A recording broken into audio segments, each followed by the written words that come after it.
Bonjour à tous, bienvenue sur cette Actu électrique numéro 6. Comme d'habitude, donc je vous propose un condensé de l'actualité des véhicules et de la mobilité électrique.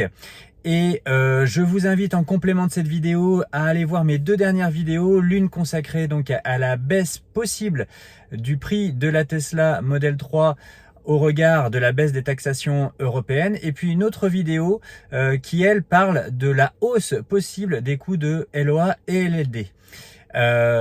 Écoutez, en tout cas, avant de commencer, je vous invite bien entendu à soutenir cette chaîne, s'il vous plaît, en vous abonnant, ça serait vraiment formidable. Ça vous prend juste un petit quart de seconde. Je remercie tous les abonnés de continuer à suivre cette chaîne avec de plus en plus de passion. Il y a énormément de commentaires, j'en suis ravi. Et puis on commence tout de suite.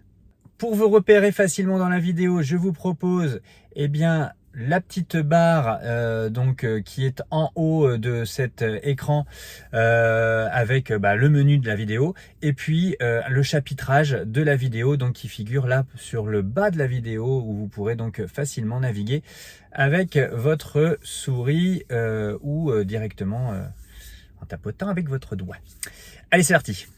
Alors, on va découvrir ensemble un véhicule qui fait beaucoup parler de lui en ce moment, puisqu'il arrive sur le marché européen. C'est la Dongfeng Nami Box, une voiture électrique chinoise qui fait beaucoup parler d'elle justement, et qui émane d'un constructeur chinois qui vient de la lancer en Suisse pour un prix très attractif de 21 990 francs suisses, soit environ au jour d'aujourd'hui 23 200 €. Et forcément, ça suscite beaucoup d'intérêt en Europe. Ce qui frappe d'abord avec la Nami Box, ce sont ses caractéristiques techniques. Avec une batterie de 42,3 kWh et une autonomie WLTP de 311 km, elle se positionne en concurrente directe de modèles populaires comme la Citroën IC3. Mais ce n'est pas tout. Ce qui est encore plus impressionnant avec cette voiture, c'est son intérieur haut de gamme. Regardez les photos que vous avez à l'écran. On parle d'un écran central de 12 pouces, d'un tableau de bord en cuir avec des surpiqûres et même des sièges cuir aussi, sans doute synthétiques, qui se rabattent pour former comme un lit. Et tout ça pour un prix très très bas. Franchement, à mon avis, cette voiture a toutes les chances de faire un carton sur le marché des citadines électriques dans les pays où elle sera disponible. Si on la compare à la Citroën IC3, on est sur une égalité, notamment au niveau autonomie. 310 km pour l'une, 320 km pour l'autre, selon la norme WLTP. Côté performance, la Nami Box affiche environ 94 chevaux contre 113 pour la IC3. Donc là aussi, ça se tient. Maintenant, petit bémol, on n'a pas encore de détails sur la puissance de recharge côté Dongfeng. Donc alors que la C3 propose du 100 kW en continu, avec une recharge de 20 à 80% en seulement 26 minutes, on ne sait pas pour ce qui est de la Nami Box. Par contre, si tout ce qui est annoncé est bien de série pour 23 200 €, là, je dois dire que la Nami Box fait très très mal. Vous avez un écran de 12 pouces, un écran conducteur, la recharge à induction, l'intérieur cuir, les sièges avant entièrement rabattables. Et pour comparer, sur la version de base de la IC3 à 23 300 €, vous n'avez même pas d'écran central avec Apple CarPlay et Android Auto, ni même de climatisation automatique. Pour avoir tout ça, il faudrait passer sur la version U-Pack Plus à 25 700 €. Et en plus, selon moi, mais c'est que moi, l'intérieur est bien plus terne sur cette IC3. Mais bon, il y a un hic. À moins d'habiter en Suisse ou dans un autre pays européen hors Union européenne, salut à nos amis suisses qui nous regardent d'ailleurs, vous ne pourrez pas commander cette Nami Box tout simplement. C'est bien dommage, je trouve, parce que quand même la concurrence parfois ça a du bon, notamment côté client pour avoir des prix intéressants, et côté constructeur parce que ça les incite à se dépasser.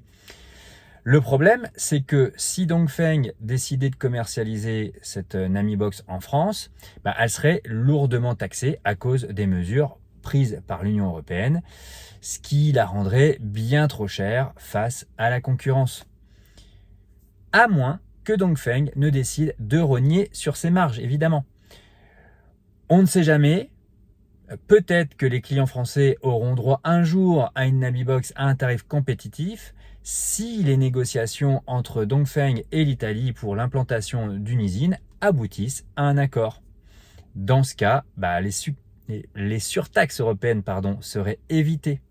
Voilà, alors moi je la trouve vraiment sympa, hein, cette Nabibox, tant du point de vue design, elle fait un petit peu passe-partout, petite citadine marrante, des couleurs sympas. Si vraiment ce qu'on nous dit est vrai, à savoir qu'il n'y a pas d'option à rajouter pour avoir la prestation qui est présentée sur le site où vous pouvez déjà réserver un essai ou réserver la voiture pour nos amis suisses, c'est vraiment un must, quoi. Donc, et là, pour le coup, c'est une vraie voiture abordable, en tout cas en Suisse. Donc voilà, dommage pour la France. Mais voilà, on aura la IC3 qui est quand même pas mal et qui permettra à pas mal d'utilisateurs de trouver une voiture citadine avec une autonomie qui leur suffira largement au quotidien et à un prix qui commence à être compétitif. Voilà. On continue sur les véhicules abordables et compétitifs et on va parler de Tesla. Tesla vient de lancer une nouvelle version d'entrée de gamme de la Model 3 au Mexique. Pour faire baisser le prix, ils ont réduit certains équipements, ce qui rend cette version bien plus accessible. Enfin, bien plus accessible, on va le voir ensemble. Concrètement, pour réduire les coûts, Tesla a supprimé quelques éléments de confort, comme par exemple les sièges chauffants, la sellerie en simili-cuir et l'éclairage d'ambiance RGB qui est remplacé par un simple LED blanc. Résultat, cette nouvelle Model 3 propulsion est proposée à 749 000 pesos, soit environ 36 000 euros. Ça fait 50 000 pesos de moins, ça veut dire à peu près 2 400 euros de réduction par rapport à la version précédente, mais avec du coup un peu moins d'équipement.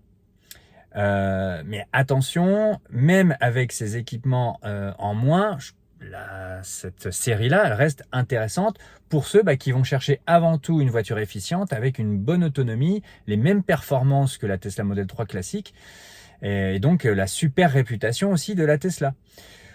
Pour le moment, on ne sait pas encore si Tesla compte nous proposer cette version réduite en Europe. Mais c'est clair que si une telle option arrivait chez nous, elle pourrait attirer de nombreux clients et ça serait vraiment peut-être potentiellement très intéressant. Maintenant, on réfléchit un petit peu, 2 400 euros, vous perdez quand même des sièges ventilés, vous perdez l'écran, vous perdez l'éclairage LED RGB. Vous perdez le siège aussi un petit peu quali, simili cuir. Bon, ça paraît pas beaucoup en moins finalement, 2 400 euros par rapport à tout ce que vous perdez. Bon, maintenant c'est déjà 2 400 euros de moins et je pense qu'il y a plein de gens qui pourraient être intéressés. Pourquoi pas, d'autant que comme je vous l'ai dit dans une autre vidéo, vous pouvez regarder, c'est une vidéo de cette semaine, peut-être que le prix de la Tesla Model 3 actuelle version, donc propulsion fabriquée à Shanghai, pourrait être revue à la baisse vu que l'Union européenne a décidé de baisser ses super taxes au profit de Tesla. Allez voir la vidéo si vous ne l'avez pas encore vue.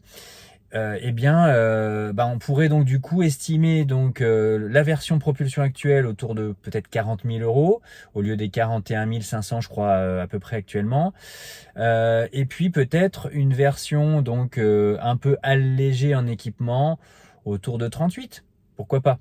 Et ça pourrait être vachement sympa de retrouver une voiture berline Tesla Model 3 avec quand même des prestations génial, un planificateur de trajet qui fonctionne bien, une batterie qui est super efficace, à un prix hyper compétitif. Voilà.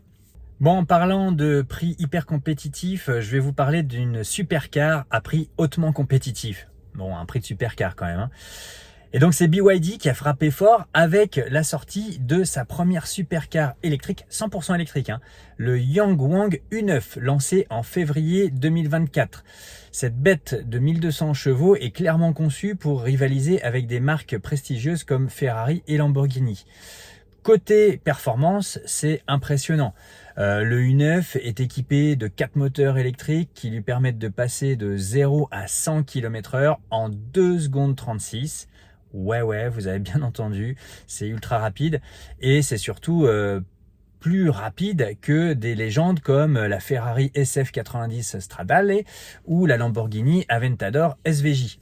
Sur le plan technologique, le U9 repose sur une plateforme de 800 volts et utilise le système Yunnan X de BYD, ce qui lui offre un couple énorme et une réactivité incroyable. Niveau autonomie, le U9 est équipé d'une batterie de 80 kWh. On voit bien que ça ne va pas nous mener très loin. Ça donne une autonomie d'environ 450 km selon le cycle CLTC chinois. Et en WLTP, ça nous donnerait approximativement 390 km. Et pour la recharge, c'est plutôt rapide. Il pourrait passer de 30% à 80% de batterie en seulement 10 minutes. BYD a de grandes ambitions avec ce Yangwang U9, après avoir passé des tests rigoureux, donc très récemment, c'est pour ça que je vous en parle, sur le circuit du Nürburgring. L'objectif est de placer la Chine sur la carte des supercars en offrant à la fois des performances exceptionnelles et un prix compétitif. Parce que le prix, pour vous en donner une idée, il est proposé en Chine, ce U9, à 233 000 $. Soit bien moins qu'une Ferrari SF90 Stradale qui avoisine les 450 000 €. Bon voilà, c'est pas pour toutes les bourses, hein, on n'est pas sur de la voiture familiale, mais bon voilà, ça montre bien que l'ambition chinoise en termes de véhicules électriques, elle est absolument sur tous les segments, que ce soit sur de la citadine, on en a parlé au début de la vidéo, que sur de la voiture familiale, donc on connaît BYD et ses modèles, et puis d'autres, hein, bien sûr, il y en a plein, mais aussi sur la voiture de luxe et maintenant sur les supercars. Voilà. Dites-moi si vous êtes intéressé par l'achat d'une supercar. Non, je pense pas que vous serez très nombreux à me répondre positivement. Maintenant, sait-on jamais. En tout cas, s'il y en a un d'entre vous, je veux bien l'essayer. Les Golf GTI font partie de la légende du véhicule européen, un peu sympa, un peu sportif. Eh bien, figurez-vous que Volkswagen prépare quelque chose d'assez excitant pour 2026. C'est l'ID GTI, une version électrique de leur fameuse gamme GTI. Ce modèle serait basé sur une nouvelle version traction avant donc de la plateforme MEB. Contrairement aux anciens modèles GTI à essence, l'ID GTI mettra l'accent sur la maniabilité et l'agilité avec une puissance qui devrait tourner autour de 200 chevaux, bien en dessous des 300 chevaux qu'on pourrait attendre.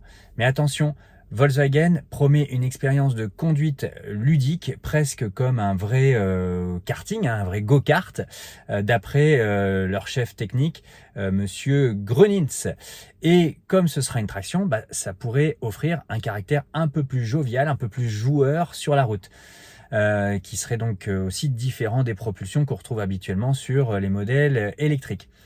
Autre point intéressant sur cette ID GTI, elle ne sera pas basée bien sûr sur la plateforme de la Golf, mais plus sur la petite ID2, ce qui la rapprocherait en taille d'une Volkswagen Polo. C'est une taille qui pourrait limiter son arrivée sur d'autres marchés, notamment le marché américain qui n'est pas intéressé par ce style de voiture. Enfin, il semble que Volkswagen s'inspire beaucoup de la Mini Cooper SE pour cette GTI, avec une idée de privilégier le dynamisme de conduite plutôt que la puissance brute. Bon, on n'a pas d'autres informations sur la batterie, la puissance de recharge.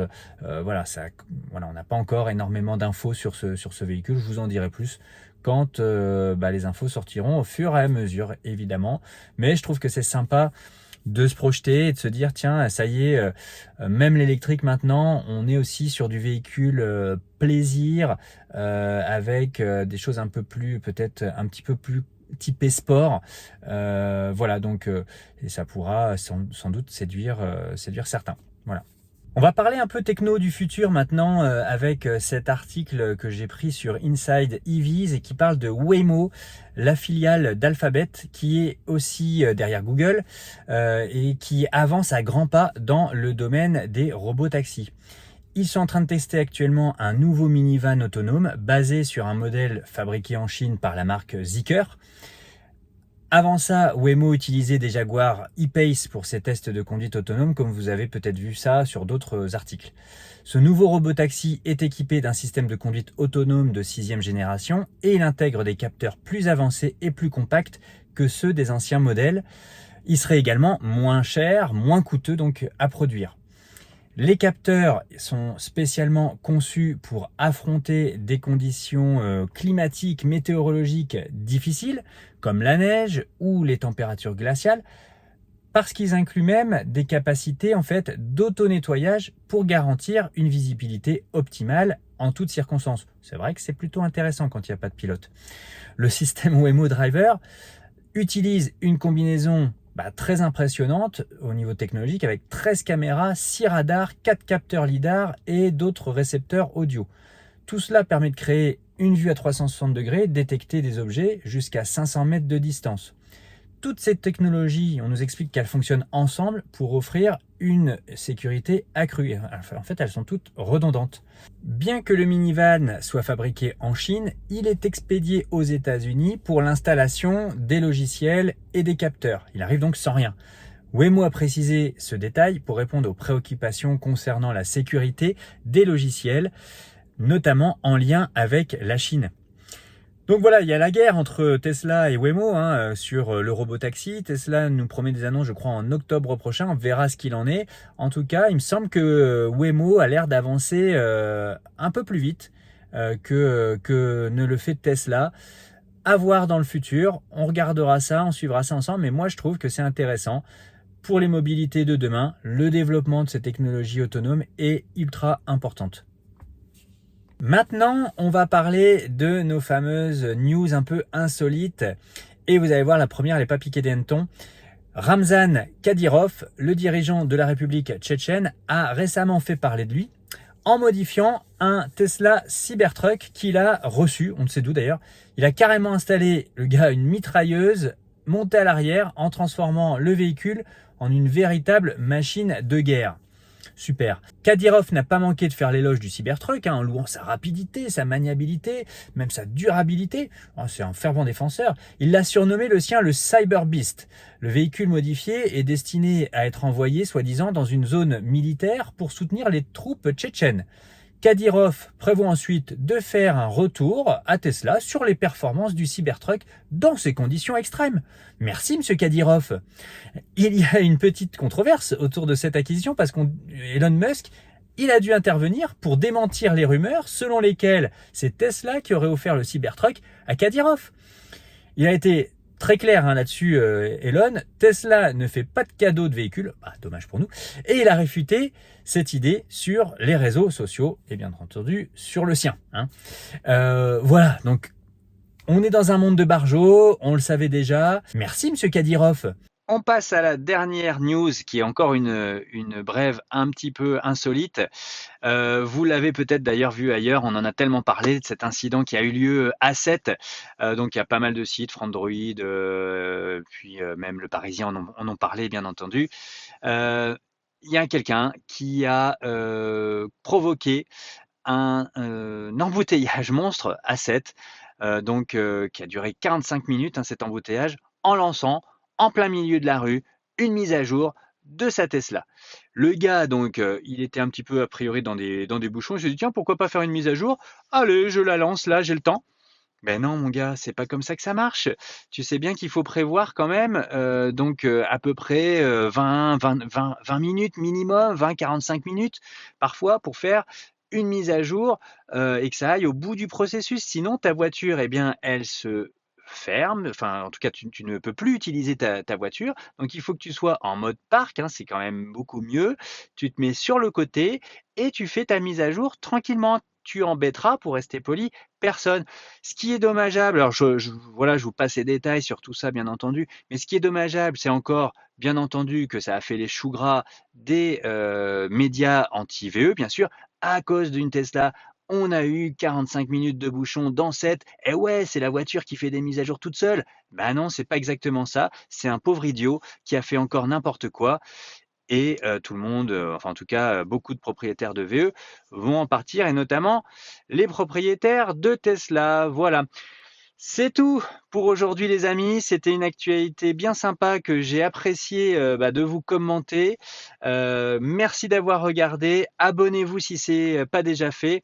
Vous verrez dans de prochains numéros d'Actu électrique, je vais organiser un petit truc sympa pour que vous puissiez gagner quelque chose.